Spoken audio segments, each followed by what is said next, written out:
Flipkart ഇപ്പോൾ നമ്മൾ നോക്കുകയാണെങ്കിൽ 1000 രൂപയ്ക്കുള്ള അത്യാവശ്യം നല്ല റേറ്റിംഗോട് കൂടിയിട്ട് രണ്ട് ഇയർബഡുകളാണ്. ഒന്ന് ബോട്ട് Airdopes 161 ഉം മറ്റൊന്ന് വന്നത് Defy Gravity Z ഉം. കൂടാതെ ഒരു 1100 രൂപയ്ക്ക് മറ്റൊരെണ്ണവും കാണാം. അത്യാവശ്യം നല്ല റേറ്റിംഗ് ആണ് അതിന്. ബോൾട്ടിന്റെ X45. എന്തായാലും ഈ ഒരു വീഡിയോയിലൂടെ ഞാൻ നിങ്ങളോട് ഷെയർ ചെയ്യാൻ പോകുന്നത് ഈ മൂന്ന് പ്രൊഡക്റ്റുകളിൽ ഏത് വാങ്ങിച്ചാലായിരിക്കും നമുക്ക് കുറച്ച് വർത്ത് ബൈയിങ് ആകുക. ഓൾറെഡി ഈ മൂന്ന് പ്രൊഡക്റ്റുകളുടെ അൺബോക്സിംഗ് ആൻഡ് റിവ്യൂ നമ്മുടെ ചാനലിൽ ചെയ്തിട്ടുണ്ട്. എന്നാൽ ഇപ്പോൾ ഈ ഒരു വീഡിയോയിൽ മൂന്നെണ്ണവും ഫിസിക്കലി അങ്ങോട്ട് ഒരുമിച്ച് കാണിക്കാനായിട്ട് നിർവാഹമില്ല. കാരണം വെച്ചാൽ DeepZstore വഴി ഇതെല്ലാം തന്നെ അങ്ങോട്ട് വിറ്റ് കഴിഞ്ഞു. എന്നാൽ പോലും ഈ വീഡിയോ പൂർണ്ണമായും കാണുവാണെങ്കിൽ സ്പെക് വൈസ് ഏതായിരിക്കും മുന്നിൽ നിൽക്കുക, കൂടാതെ ബാക്ക് ടു ബാക്ക് ആ ഒരു മൈക്ക് ക്വാളിറ്റി അതുപോലെ തന്നെ മ്യൂസിക് ക്വാളിറ്റി ഈ വീഡിയോയിൽ ഞാൻ അങ്ങോട്ട് കാണിക്കുന്നതാണ്. അതായത് ഓൾറെഡി നമ്മുടെ അൺബോക്സിംഗ് ആൻഡ് റിവ്യൂ ചെയ്ത അത് തന്നെയായിരിക്കും ഇങ്ങോട്ട് കൊണ്ടുവയ്ക്കുക. കാരണം വെച്ച് കഴിഞ്ഞാൽ ആ ഒരു വീഡിയോയിൽ ഞാൻ പറയണത് ജസ്റ്റ് ആ ഒരു ഇയർബഡ് അൺബോക്സ് ചെയ്ത് അല്ലെങ്കിൽ ആ ഒരു പാട്ട് കേട്ട് എക്സ്പീരിയൻസ് ചെയ്ത് അപ്പം തന്നെയാണ്. അതുകൊണ്ട് തന്നെ ഞാനിപ്പോൾ 161 എന്ന് പറഞ്ഞത് 1 വർഷമായി അൺബോക്സ് ചെയ്തിട്ട്. അതുപോലെ തന്നെ Defy Gravity Z എന്ന് പറയുന്നത് 10 മാസവും X45 ആണ് ആക്ച്വലി ഞാൻ റീസെൻ്റ് ആയിട്ടെന്ന് പറയാം ഒരു 3 മാസം മുന്നേ ചെയ്തത്. ഇപ്പോൾ ഞാൻ പറഞ്ഞതിനേക്കാളും കുറച്ച് ബെറ്റർ ആയിട്ട് നിങ്ങൾ അന്നത്തെ ആ ഒരു വീഡിയോയുടെ ഇത് കേൾക്കുമ്പോഴത്തേക്ക് എക്സ്പീരിയൻസ് ഞാൻ പറഞ്ഞ കേൾക്കുമ്പോഴത്തേക്ക് കുറച്ചുകൂടി ബെറ്റർ ആയിട്ട് മനസ്സിലാവുന്നതാണ്. എന്തായാലും വീഡിയോയിലേക്ക് കടക്കുന്നതിന് വേണ്ടി നമ്മുടെ ചാനൽ ആദ്യമായിട്ടാണ് കാണുന്നതെങ്കിൽ ഉറപ്പായിട്ടും ഈ വീഡിയോ പൂർണ്ണമായും കാണുക. വീഡിയോ ഇഷ്ടപ്പെടുവാണെങ്കിൽ ഒന്ന് സബ്സ്ക്രൈബ് ചെയ്യാൻ കൺസിഡർ ചെയ്യുക. അതുപോലെ തന്നെ ഫാമിലി ആയിട്ടും ഫ്രണ്ട്സോടെ ജസ്റ്റ് ഷെയർ ചെയ്ത് നമ്മുടെ ചാനൽ ഒന്ന് സപ്പോർട്ട് ചെയ്യുക. അപ്പോൾ ആദ്യം നമുക്ക് പ്രൈസ് റേഞ്ച് നോക്കാം കേട്ടോ. 1399 രൂപയ്ക്കാണ് നമ്മുടെ ബോട്ടും അതുപോലെ തന്നെ ഡിഫൈയും ലഭ്യമാകുക നോർമൽ റേറ്റിൽ. എന്നാൽ ഇപ്പോൾ 161 999 വന്നിട്ടുണ്ട്. Defy Gravity Z എന്ന് പറയുന്നത് 949 വന്നിട്ടുണ്ട്. ബോൾട്ടിലേക്ക് വരുവാണെങ്കിൽ അതായത് X45 വരുവാണെങ്കിൽ 1499 നോർമൽ റേറ്റ്. ഇപ്പോൾ നമുക്കത് 1099 കിട്ടും. പക്ഷേ ഈ ഒരു പ്രോഡക്റ്റ് 999 ആ ഒരു സ്പെഷ്യൽ ലോഞ്ച് ഓഫറിലായിരുന്നു വന്നത്. നിങ്ങൾ ആ ഒരു വീഡിയോ ഞാൻ ചെയ്ത വീഡിയോ കണ്ടു കഴിഞ്ഞാൽ അതിനകത്ത് മനസ്സിലാവും ഞാൻ 999 വാങ്ങിച്ചെന്ന് പറയുന്നുണ്ട്. ഉറപ്പായിട്ടും കുറച്ച് കഴിയുമ്പോഴത്തേക്ക് ഇതും അതായത് X45 999 ഓഫർ റേറ്റിൽ വരും. ഇതിപ്പോൾ എന്തായാലും 3 മാസമല്ലേ ആയുള്ളൂ. അതുകൊണ്ടാണ് കേട്ടോ ഈ ഒരു 1099 ഇങ്ങനെ നിൽക്കുന്നത്. ബ്ലാക്ക് വൈറ്റ് ബ്ലൂ എന്നിങ്ങനെ 3 കളേഴ്സിൽ 161 ലഭ്യമാകുമ്പോൾ black white blue teal aqua എന്നിങ്ങനെ 4 കളേഴ്സിൽ നമ്മുടെ Defy Gravity Z ലഭ്യമാകുന്നു. ബ്ലാക്ക് ഗ്രീൻ ഗ്രേ എന്നിങ്ങനെ 3 കളേഴ്സിലാണ് നമ്മുടെ X45 ലഭിക്കുന്നത്. ഉറപ്പായിട്ടും ആ ഒരു കളർ ഓപ്ഷൻസ് കൂടുതൽ നമ്മുടെ ഗ്രാവിറ്റി സിയിൽ തന്നെയാണ്. ആ ഒരു ടീൽ അക്വ എന്നൊക്കെ പറഞ്ഞൊരു കളർ നിങ്ങൾക്ക് അത് വേണമെങ്കിൽ അതിലേക്ക് പോകാം. അല്ലെങ്കിൽ ഉറപ്പായിട്ടും ഇപ്പോൾ കോമൺ ആയിട്ടുള്ള കളറാണ് ബ്ലാക്ക്. അതുകൊണ്ട് തന്നെ ഏത് വാങ്ങിച്ചാലും ആ ഒരു ബ്ലാക്ക് കളറിൽ കിട്ടും. പിന്നെ X45 എന്ന് പറഞ്ഞാൽ ഞാൻ ഓൾറെഡി ആ വീഡിയോ തന്നെ കണ്ടിട്ടുണ്ട്. ബ്ലാക്ക് നിങ്ങൾ വാങ്ങിച്ചിട്ട് നിങ്ങളൊരു പ്യോർ ബ്ലാക്ക് ലവർ ആണെങ്കിൽ ഉറപ്പായിട്ട് നിങ്ങൾ ഡിസപ്പോയിൻറ്റഡ് ആകും. കാരണം വെച്ചാൽ X45ൻ്റെ ഇയർബഡുകളുടെ ആ ഒരു കളർ നോക്കുവാണെങ്കിൽ ഗ്രേ കളറാണ്. അതെന്തുകൊണ്ടാണ് നടത്തില്ല, പൊതുവെ ബോൾട്ടിൻ്റെ എല്ലാത്തിലും ഇതുപോലെയൊക്കെ തന്നെയാണ്. എന്നാൽ ഇപ്പോൾ Airdopes 161 ഗ്രാവിറ്റി സിയിലാണെങ്കിലും ആ ഒരു പ്രശ്നമില്ല, പ്യോർ ബ്ലാക്ക് തന്നെയാണ്. ഇനി നമുക്കറിയാം കേസുകൾ എന്ന് പറയുന്നത് വെറും ഒരു കേസ് അല്ല, ഒരു പവർ ബാങ്ക് കൂടിയിട്ടാണ്. അതിൻ്റെ ക്വാളിറ്റിയിലേക്ക് വരുവാണെങ്കിൽ ഉറപ്പായിട്ടും ഇതിനകത്ത് മുന്നിൽ നിൽക്കുന്നത് 161 തന്നെയാണ്. രണ്ടാമത് നമുക്ക് X45 പറയാം. മൂന്നാമത് നമുക്ക് Defy Gravity Z പറയാം. പൊതുവെ ഇപ്പോൾ നമ്മുടെ വീഡിയോ കാണുന്ന കുറേ കൂട്ടുകാരും പറഞ്ഞൊരു കാര്യമാണ് കേട്ടോ. ഇപ്പോൾ Defy Gravity Zൻ്റെ ബിൽഡ് ക്വാളിറ്റി കുറച്ചുകൂടി ഇമ്പ്രൂവ് ചെയ്യേണ്ടിയിരിക്കുന്നു, അല്ലെങ്കിൽ കുറച്ച് മോശമാണെന്നുള്ളത് സത്യം തന്നെയാണ്. കാരണം മറ്റുള്ള ഇയർബഡുകൾ പ്രത്യേകിച്ച് ഇപ്പോൾ ഈ ഒരു 161 ഒക്കെ വെച്ച് കമ്പയർ ചെയ്യുമ്പോഴത്തേക്ക് ബിൽഡ് ക്വാളിറ്റി കുറച്ചുകൂടി ഇമ്പ്രൂവ് ചെയ്യേണ്ടിയിരിക്കുന്നു. അതുകൊണ്ട് തന്നെ ആ ഒരു നമുക്ക് ലെവൽ ഇത് തന്നെ പറയാം. 161 ആദ്യം, അതുപോലെ തന്നെ X45 സെക്കൻഡ്, ഗ്രാവിറ്റി Z എന്ന് പറയുന്നത് തേർഡും. Airdopes 161 വരുവാണെങ്കിൽ ഇത് ആക്ച്വലി ഒരു ഗ്ലോസി ഫിനിഷ്ഡ് ആണ് കേസ് എന്ന് പറയുന്നത്. സോ പെട്ടെന്ന് സ്ക്രാച്ചായി പോകേണ്ട ചാൻസ് വളരെ കൂടുതലാണ് നിങ്ങൾ റഫ് യൂസ് ചെയ്യുന്നുണ്ടെങ്കിൽ. എന്നാൽ ഒരു കേസ് അങ്ങോട്ട് വാങ്ങിച്ചിട്ട് കഴിഞ്ഞാൽ ആ ഒരു പ്രശ്നം അങ്ങോട്ട് ഇല്ലാണ്ടാവുന്നതാണ്. ഉറപ്പായിട്ടും എല്ലാ ഇയർബഡുകളുടെ കേസുകളും അതുപോലെ തന്നെ സ്ട്രാപ്പുകളൊക്കെ തന്നെ മറ്റുള്ള എല്ലാ ഇ-കൊമേഴ്സ് വെബ്സൈറ്റിൽ കിട്ടുന്നതിലും കാശ് കുറച്ചിട്ട് നമ്മുടെ ഇൻസ്റ്റയിലുള്ള DeepZstore എന്ന് പറഞ്ഞാൽ അവിടെ നിന്ന് വാങ്ങിക്കാൻ പറ്റുന്നതാണ്. Defy Gravity Zയുടെ കേസ് ഇല്ല കേട്ടോ. എല്ലായിടത്തും ഞാൻ തപ്പിയിട്ടുണ്ട്, പക്ഷേ എവിടെയും കിട്ടുന്നില്ല. എന്നാലും ഇപ്പോഴും ഞാൻ തപ്പിക്കൊണ്ടിരിക്കുകയാണ് ഉറപ്പായിട്ടും. അതുകൊണ്ട് തന്നെ നിങ്ങൾ അവിടെ ചോദിച്ചു കഴിഞ്ഞാൽ അവൈലബിൾ ആണെങ്കിൽ നിങ്ങൾക്ക് തരും, ഇല്ലെങ്കിൽ ഉറപ്പായിട്ടും എന്നാണ് അവൈലബിൾ ആകുക അല്ലെങ്കിൽ അവൈലബിൾ ആകുമ്പോഴത്തേക്ക് നിങ്ങൾക്ക് മെസ്സേജ് ചെയ്യുന്നതാണ്. ഇനി നമ്മുടെ ആ ഒരു കേസിന്റെ ബാറ്ററി സൈഡിലേക്ക് വരുവാണെങ്കിൽ 300 mAh ബാറ്ററി കപ്പാസിറ്റിയോട് കൂടിയിട്ടാണ് നമ്മുടെ Airdopes 161 ലഭ്യമാകുന്നെങ്കിൽ Defy Gravity Zയിലും അതുപോലെ തന്നെ X45ലും ആ ഒരു കേസിലുള്ള mAh അതായത് ബാറ്ററി കപ്പാസിറ്റി എത്രയെന്ന് എവിടെയും തന്നെ മെൻഷൻ ചെയ്തിട്ടില്ല. എന്നാൽ Airdopes 161ലേക്ക് വരുവാണെങ്കിൽ അപ് ടു 17 hours ആണ് കമ്പനി അവകാശപ്പെടുന്ന ടോട്ടൽ പ്ലേ ടൈം എന്ന് പറയുന്നത്. 1.5 hours ആണ് 100% ചാർജ് ആകാനായിട്ട്. പിന്നെ ബോട്ട് ആയതുകൊണ്ട് തന്നെ കമ്പനി റെക്കമെൻഡ് ചെയ്യുന്ന ചാർജിങ് അഡാപ്റ്റർ എന്ന് പറയുന്നത് 5V2A 10 wattsന്റെ അഡാപ്റ്റർ ആണ്. കൂടാതെ Defy Gravity Z ലേക്ക് വരണമെങ്കിൽ up to 50 hours ആണ് കമ്പനി അവകാശപ്പെടുന്ന ടോട്ടൽ പ്ലേ ടൈം. 2 hours ആണ് 100% ചാർജ് ആകാനായിട്ട് 5V2A തന്നെയാണ് കമ്പനി റെക്കമെൻഡ് ചെയ്യുന്ന ഒരു ചാർജിങ് അഡാപ്റ്റർ എന്ന് പറയുന്നത്. X45 ലേക്ക് വരണമെങ്കിൽ up to 40 hours ആണ് കമ്പനി അവകാശപ്പെടുന്ന total play time. up to 1.5 hours ആണ് 100% ചാർജ് ആകാനായിട്ട് 5V1A അതായത് 5 wattsന്റെ ലോ പവർ അഡാപ്റ്റർ ആണ് കമ്പനി റെക്കമെൻഡ് ചെയ്യുന്നത്. ഇപ്പോൾ ടൈപ്പ് സി ആയതുകൊണ്ട് തന്നെ നിങ്ങളിപ്പോൾ 5V2A യൂസ് ചെയ്തെന്ന് വെച്ചാൽ അങ്ങനെ വലിയ പ്രശ്നങ്ങൾ ഉണ്ടാകാനായിട്ട് ചാൻസ് വളരെ കുറവാണ്. പിന്നെ ഡേറ്റ കേബിൾ അവരുടെ ഇയർബഡുകളുടെ കൂടെ കിട്ടുന്നത് തന്നെ യൂസ് ചെയ്യാൻ ശ്രദ്ധിക്കുക. പിന്നെ ഇതിനകത്ത് ടൈപ്പ് സി ആയതുകൊണ്ട് തന്നെ ഒരു ഫാസ്റ്റ് ചാർജിങ് ടെക്നോളജി ഉണ്ട്. എസാപ് ചാർജിങ് ടെക്നോളജി എന്നാണ് നമ്മുടെ ബോട്ടിൽ പറയുക. 10 മിനിറ്റ് നമ്മൾ ജസ്റ്റ് ഒന്ന് ചാർജ് കഴിഞ്ഞാൽ 180 മിനിറ്റ് ടോട്ടൽ പ്ലേ ടൈം കിട്ടുന്നു. കൂടാതെ ബ്രിസ്ക് ചാർജിങ് എന്ന് നമ്മുടെ Defy Gravity Z പറയണു 10 മിനിറ്റ്സ് ചാർജ് കഴിഞ്ഞാൽ 3 മണിക്കൂറും. ലൈറ്റ്നിങ് ബോൾട്ട് ടെക്നോളജി എന്ന് പറഞ്ഞിട്ട് നമ്മുടെ ബോട്ടിൽ പറയുന്നത് ജസ്റ്റ് 10 മിനിറ്റ് ചാർജ് ചെയ്യുമ്പോഴത്തേക്ക് 150 മിനിറ്റ് കിട്ടുന്നു. ഉറപ്പായിട്ടും 180 മിനിറ്റ് ആണ് നമ്മുടെ, അതായത് 161ഉം ഗ്രാവിറ്റി സിയും തന്നെയാണ് മുന്നിൽ നിൽക്കുക. എന്നാൽ ഒരു 30 മിനിറ്റ് ബാക്കിൽ നമ്മുടെ X45 ഉണ്ട്. കൂടാതെ ടോട്ടൽ പ്ലേ ടൈം അത് ഞാൻ പറയാൻ വിട്ടുപോയി, ഇതിനകത്ത് മുന്നിൽ നിൽക്കുന്നത് നമ്മുടെ Defy Gravity Z തന്നെയാണ് കേട്ടോ. കാരണം 50 മണിക്കൂർ കിട്ടുന്നു. പിന്നെ ഇതിനകത്ത് എല്ലാം തന്നെ കമ്പനി പറഞ്ഞത് ഒരു 60% കേട്ട് കഴിഞ്ഞാൽ മാത്രമേ നമ്മൾ ഈ പറയണത് അങ്ങോട്ട് കിട്ടത്തുള്ളൂ എന്ന് പറഞ്ഞിട്ടുണ്ട്. അതുകൊണ്ട് തന്നെ നിങ്ങളിപ്പോൾ ഒരു 80-100% കേൾക്കുന്നെങ്കിൽ 50 എന്നുള്ളതല്ല, ഇനി അതല്ല 17 എന്നുള്ളതല്ല, ഇനി അതല്ല 40 എന്നുള്ളതല്ല, ഇതൊക്കെ തന്നെ അങ്ങോട്ട് പകുതിയിലേക്ക് പോകാൻ ചാൻസ് വളരെ കൂടുതലാണ്. ഇനി ആ ഒരു കേസിന്റെ ലിഡ് നമ്മൾ ജസ്റ്റ് ഒന്ന് ഓപ്പൺ ചെയ്യുമ്പോൾ തന്നെ ഓൾറെഡി ഏത് ഡിവൈസിലാണോ ആ ഇയർബഡ് പേര് തരുന്നത് അതിലേക്ക് ഓട്ടോമാറ്റിക്കലി അങ്ങോട്ട് റീകണക്ട് ആവുന്നതാണ്. ഇൻസ്റ്റാ വേക്കൻ പെയർ ടെക്നോളജി എന്നാണ് നമ്മുടെ ബോട്ട് എയർഡോപ്സ് 161 പറയുക. Quick pair and connect technology നമ്മുടെ Defy Gravity Z പറയുമ്പോഴത്തേക്ക് ബ്ലിങ്ക് ആൻഡ് പെയർ ടെക്നോളജി എന്ന് പറഞ്ഞിട്ട് നമ്മുടെ X45 പറഞ്ഞു. അതായത് ഇയർബഡുകളുടെ ആ ഒരു ലിഡ് ഓപ്പൺ ചെയ്തിട്ട് ഇയർബഡുകൾ എങ്ങനെ പുറത്തെടുക്കേണ്ട ആവശ്യമില്ല. ലിഡ് ഓപ്പൺ ചെയ്യുമ്പോൾ തന്നെ ഓൾറെഡി അങ്ങോട്ട് എന്താ പറയുക നമ്മുടെ മൊബൈൽ ഫോണിലേക്ക് റീകണക്ട് ആവുന്നതാണ്. ഇനി ഇയർബഡുകളിലേക്ക് വരുവാണെങ്കിൽ ഇയർബഡുകളുടെ ഇപ്പോൾ ഷേപ്പ്, അതുപോലെ തന്നെ കേസിൻ്റെ ഷേപ്പ്, കളർ, ഇതൊക്കെ തന്നെ 100% ഞാൻ നിങ്ങൾക്ക് വിട്ടുതരുവാണ്. കാരണം നമ്മളുടെ ആ ഒരു പേഴ്സണൽ ഇൻട്രസ്റ്റിനനുസരിച്ചിട്ട് മാത്രം അതൊക്കെ നോക്കുക, അല്ലാണ്ട് മറ്റൊരാൾ പറയുന്നത് കേൾക്കേണ്ട ആവശ്യമേ ഇല്ല കേട്ടോ. പിന്നെ വെയറിംഗ് കംഫർട്ട് മാത്രം നമ്മൾ ജസ്റ്റ് ഒന്ന് നോക്കുക. എന്തായാലും ഈ 3 എണ്ണവും അത്യാവശ്യം നല്ല പെർഫെക്റ്റ് ആയിട്ട് നമ്മുടെ ചെവിയിലിരിക്കും, അതിൽ വേറൊരു സംശയമില്ല കേട്ടോ. എൻ്റെ ഒരു എക്സ്പീരിയൻസ് ആണ് ഞാൻ പറയണത്. 10mm ഡൈനാമിക് ഡ്രൈവേഴ്സോട് കൂടിയിട്ടാണ് എയർഡോപ്സ് 161 ലഭ്യമാകുമ്പോഴത്തേക്ക് 13mm ഡൈനാമിക് ഡ്രൈവേഴ്സോട് കൂടിയിട്ട് ഗ്രാവിറ്റി സിയും X45 ലഭ്യമാകുന്നു. നമ്മുടെ ഡ്രൈവേഴ്സിന്റെ സൈസ് കൂടുന്നതനുസരിച്ച് അത്യാവശ്യം നല്ല എൻഹാൻസ്ഡ് ആയിട്ടുള്ള ഔട്ട്പുട്ട് ആയിരിക്കും കിട്ടുക, കുറച്ച് ലൗഡ് ആയിട്ടുള്ള ഔട്ട്പുട്ട് ആയിരിക്കും കിട്ടുക. അങ്ങനെ വെച്ച് നോക്കുമ്പോഴത്തേക്ക് ഉറപ്പായിട്ടും Defy Gravity സിയും ബോൾട്ട് X45 ആയിരിക്കും മുന്നിൽ നിൽക്കുക. എന്തായാലും 10mm അങ്ങനെ വളരെ പിറകിലോട്ടൊന്നുമല്ല, അത്യാവശ്യം നല്ല ക്വാളിറ്റിയോട് കൂടിയിട്ട് തന്നെയാണ് 10mm അതായത് നമ്മുടെ 161 ലഭ്യമാകുക. 40 mAh ബാറ്ററി കപ്പാസിറ്റി ഉണ്ട് കേട്ടോ ഒരു ഇയർബഡുകളിൽ. അതായത് നമ്മുടെ എയർഡോപ്സ് 161 5.5 to 6 hours ആണ് സിംഗിൾ പ്ലേ ടൈം കിട്ടുക. അതുപോലെ തന്നെ 35 മിനിറ്റ്സ് ആണ് 100% ചാർജ് ആകാനായിട്ട് ഇയർബഡ്.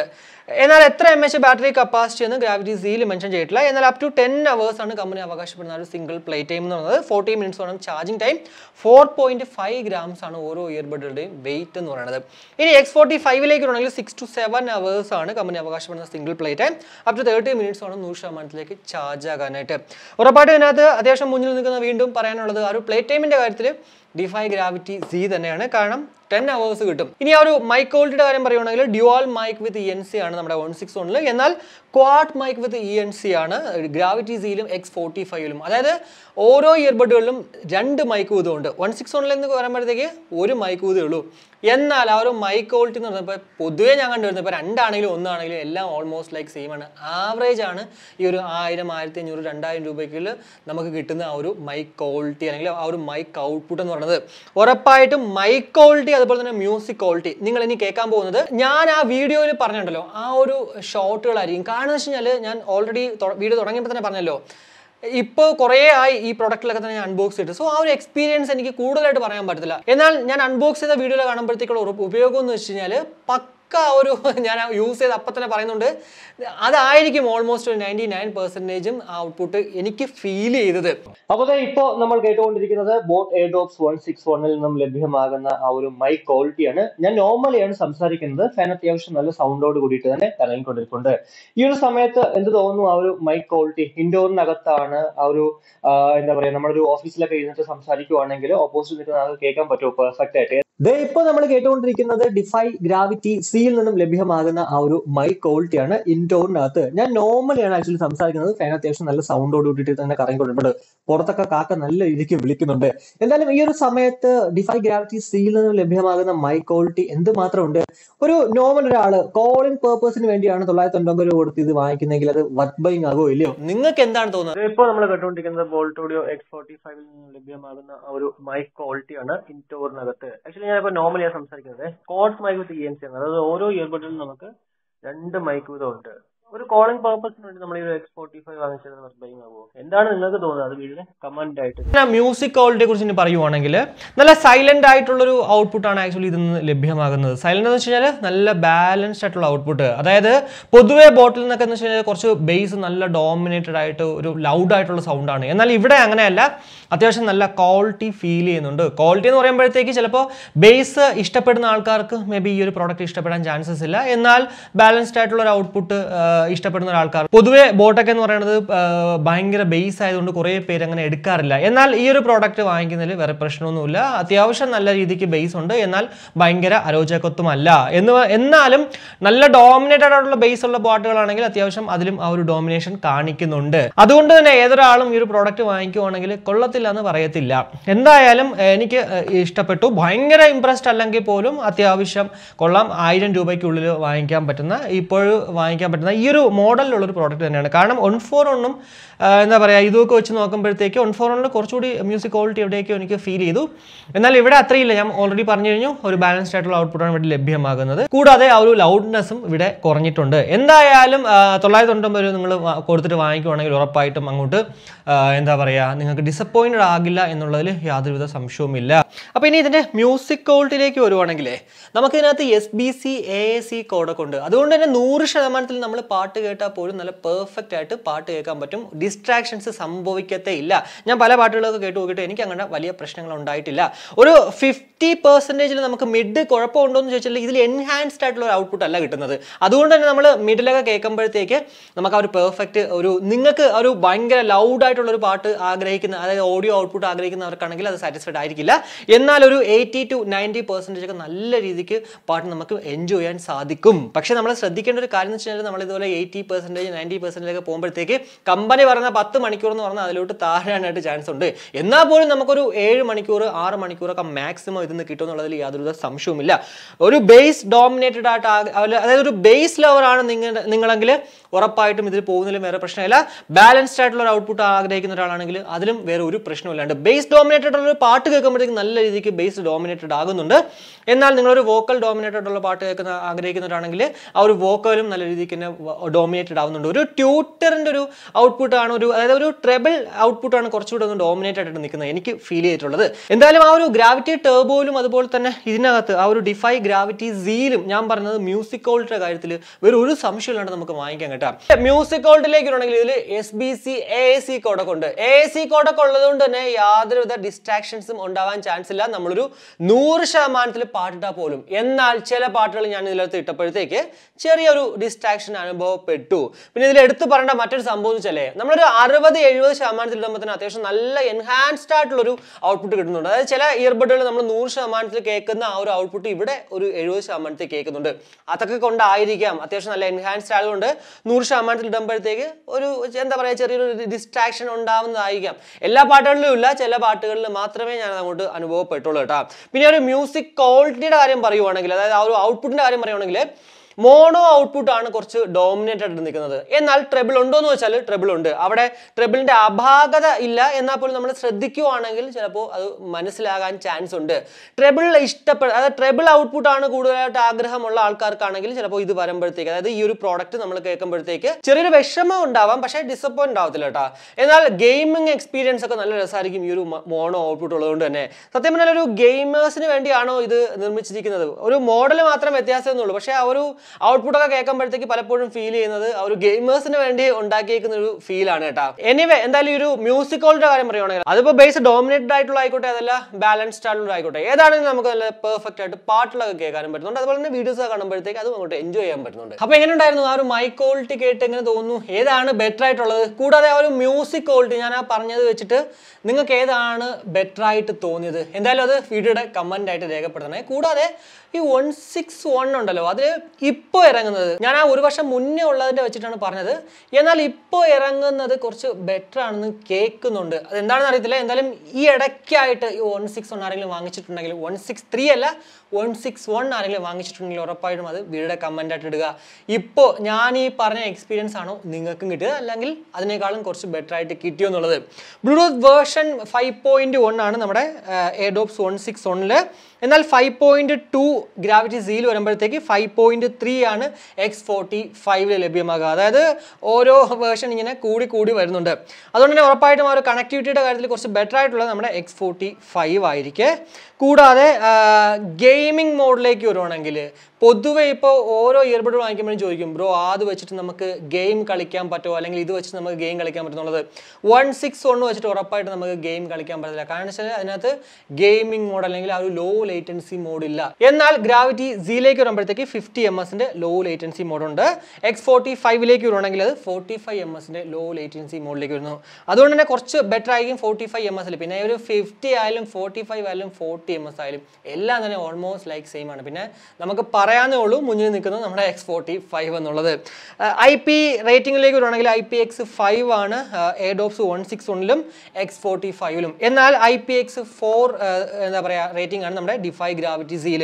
IPX5 എന്ന് പറയുമ്പോഴത്തേക്ക് ഇപ്പോൾ അത്യാവശ്യം നല്ല ഹെവി റെയിനിലും അതല്ല നമ്മൾ കുളിക്കുന്ന സമയത്താണെങ്കിലും ഉപയോഗിച്ചാൽ അങ്ങനെ വലിയ പ്രശ്നങ്ങൾ ഉണ്ടാവാൻ ചാൻസ് ഇല്ല. എന്നാൽ IPX4 എന്ന് പറയുമ്പോഴത്തേക്ക് അത്യാവശ്യം ഡ്രസ്സിലിങ്ങും അല്ലെങ്കിൽ വർക്കൗട്ടൊക്കെ ചെയ്യുമ്പോഴത്തേക്ക് യൂസ് ചെയ്യാം. എന്തായാലും ഞാൻ പറയുന്നത് ഇപ്പോൾ 3 നമ്മൾ എന്താ പറയുക വർക്കൗട്ട് ചെയ്യുമ്പോൾ ഉപയോഗിച്ചുള്ളൂ, പിന്നെ അത്യാവശ്യം ഡ്രസ്സിലിങ്ങിൽ ഉപയോഗിച്ചുള്ളൂ. ഹെവി റെയിനിലൊന്നും കൂടുതൽ ഉപയോഗിക്കാനാണ് നല്ലത്. കാരണം ഒരു വർഷം വാറണ്ടി ഉണ്ടെങ്കിലും വാറണ്ടി ക്ലെയിം ചെയ്ത് കിട്ടാൻ ചാൻസ് വളരെ കുറവാണ്. അതായത് വാട്ടർ ഡാമേജ് വന്നു കഴിഞ്ഞാൽ. പിന്നെ ബോൾട്ടിലേക്ക് വരുമ്പോഴത്തേക്ക് ഒരു വർഷം പ്ലസ് ഒരു 3 മാസം, അതായത് എക്സ്റ്റൻഡ് വാറണ്ടി ഉണ്ട്. അതായത് 15 months നമുക്ക് വാറണ്ടി ലഭ്യമാകുന്നതാണ്. അപ്പോൾ ഇത്രയാണ് എന്തായാലും ഈ 3 പ്രോഡക്റ്റുകൾ നമ്മൾ കമ്പയർ ചെയ്യുമ്പോഴത്തേക്ക് കാണാൻ സാധിക്കുന്ന കുറച്ച് കാര്യങ്ങൾ എന്ന് പറയുന്നത്. ഉറപ്പായിട്ടും ഇതിനകത്ത് ഞാൻ ഒരു കാര്യം പറയാം, ഇമ്പോർട്ടൻസ് എന്ന് പറയുന്നത് പ്ലേ ടൈം ആണെങ്കിൽ ഡിഫൈ ഗ്രാവിറ്റി സി തന്നെയാണ്. കാരണം അപ് ടു 40 hours ഇടും. കൂടാതെ സിംഗിൾ പ്ലേ ടൈം പോലും നമുക്ക് 10 hours കിട്ടുന്നതാണ്. രണ്ടാമത് വന്നത് X45. എന്നാൽ ബോട്ട് എയർഡോപ്സ് 161 തന്നെയാണ് മൂന്നാമത് നിൽക്കുക. കാരണം ടോട്ടൽ പ്ലേ ടൈം പോലും നമുക്ക് 17 മണിക്കൂർ കിട്ടുന്നുള്ളൂ. സിംഗിൾ പ്ലേ ടൈം എന്ന് പറയുന്നത് നമുക്ക് ആ ഒരു 5.5 to 6 hours കിട്ടുന്നു. പക്ഷേ എന്താ പറയുക, ഈ ഒരു കാലഘട്ടത്തിൽ ഒരു വർഷം മുന്നാണ് കേട്ടോ ഈ ഒരു 161 ഇറങ്ങിയത്. അതിൻ്റെ കുഴപ്പമാണ്, അല്ലാണ്ട് ഒരിക്കലും നമുക്ക് കുറ്റം പറയാൻ പറ്റില്ല. കാരണം ആ ഒരു കാലഘട്ടങ്ങളിൽ, അതായത് എയർഡോപ്സ് 161 ഒക്കെ ഇറങ്ങിയ സമയത്ത് ഇതൊക്കെ തന്നെയായിരുന്നു പൊതുവെ നമുക്ക് കിട്ടുക ആ ഒരു ഇയർബഡുകളിൽ.